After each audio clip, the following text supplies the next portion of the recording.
Hello every one. അപ്പോൾ ഇന്ന് പെരുന്നാളിൻ്റെ തലേ ദിവസത്തെ കുറച്ച് വിശേഷങ്ങളാണ് കേട്ടോ കാണിക്കുന്നത്. അപ്പം കസിൻസൊക്കെ എത്തിയിട്ടുണ്ടായിരുന്നു. കസിൻസൊക്കെ എത്തിക്കഴിഞ്ഞാൽ പിന്നെ പറയണ്ടല്ലോ, പിന്നെ ഫുൾ വൈബായിരിക്കും എല്ലാ ഓരോരോ പരിപാടിയായിട്ട്. അപ്പോഴത്തേക്ക് ഞങ്ങളെല്ലാവരും കൂടി ജസ്റ്റ് ഇതേപോലെ പുറത്തൊക്കെ പോകാം, കുറച്ച് സാധനങ്ങളൊക്കെ വാങ്ങാമെന്നുള്ള പ്ലാനിൽ പോയിട്ടുണ്ടായിരുന്നു. പിന്നെ നമ്മൾ ആദ്യമേ പെരുന്നാളായാൽ പിന്നെ പറയണ്ട, വീട്ടുകാർ ഒരു ലിസ്റ്റ് തന്നെ നമുക്ക് തരും എല്ലാം വാങ്ങാനായിട്ട്. അപ്പോൾ അതെല്ലാം വാങ്ങിയിട്ടുണ്ടായിരുന്നു. മൈലാഞ്ചിയും പിന്നെ കുറച്ച് സാധനങ്ങളൊക്കെ വാങ്ങിയിട്ടുണ്ടായിരുന്നു കേട്ടോ. അതെല്ലാം കഴിഞ്ഞിട്ട് പിന്നെ ഞങ്ങളൊരു ജസ്റ്റ് ഒരു സ്വർണ്ണത്തിൻ്റെ ഒരു കടയിലും പോയിട്ടുണ്ടായിരുന്നു.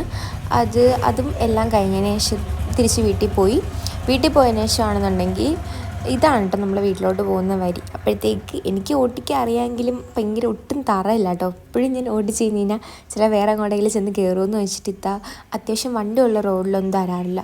അതിന് ശേഷമാണെന്നുണ്ടെങ്കിൽ പഴം ഇതേപോലെ പൊടിച്ചിട്ട് കഴിച്ചിട്ടുണ്ടായിരുന്നു. പിന്നെ മൈലാഞ്ചിയുള്ള സെക്ഷനായിരുന്നു കേട്ടോ. എനിക്ക് ഇടാൻ അറിയാഞ്ഞോടെങ്കിലും ഞാൻ എന്തൊക്കെയോ പോലെ കുത്തി കുഴിച്ചിട്ടുണ്ടായിരുന്നു.